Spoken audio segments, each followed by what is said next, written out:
जो चिंता करता है वही आपका स्वामी होता है। रावण के मरने के बाद शूर्पणखा का बदला पूरा नहीं हुआ था।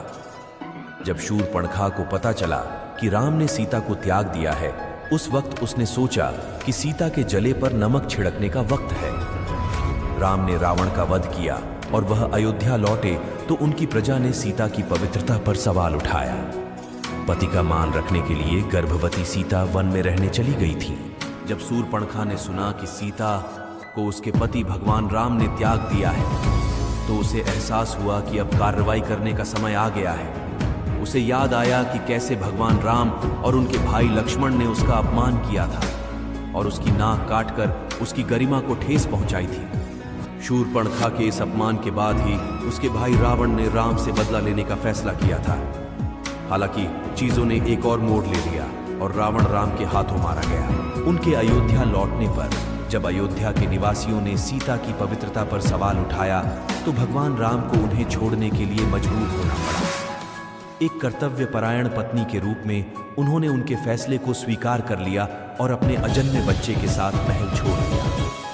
सीता जंगल के सबसे गहरे इलाकों की ओर जा रही थी, इसलिए उन्हें आसानी से नहीं पाया जा सका। उसकी मुलाकात सुरक्षित वाल्मीकि से हुई, जिन्होंने उसे अपनी शरण में ले लिया। वह शांतिपूर्वक अपना जीवन व्यतीत कर रही थी। तभी एक दिन शूर्पणखा उससे मिलने उसकी कुटिया में पहुंची। सीता के त्याग के कृत्य ने परिवर्तन उत्पन्न कर दिया था। अब वह स्त्री थी जिसे उसके पति ने छोड़ दिया था, क्योंकि वह दूसरे आदमी के घर में रहती थी और इससे शूर्पणखा की खुशी का ठिकाना नहीं रहा। शूर्पणखा ने सीता का मजाक उड़ाया और उन्हें इस तथ्य की याद दिलाई कि यह वह थी जिसे अब राम ने अस्वीकार कर दिया था।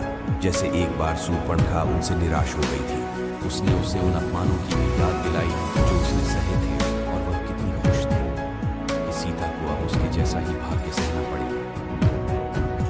सीता धैर्यवान होकर मुस्कुराई और शूर्पणखा के उपहास का उत्तर देने के बजाय उसे कुछ ताजे जामुन दिए। उसने उससे कहा कि इसका स्वाद मंदोदरी के बगीचे के जामुनों जैसा मीठा है।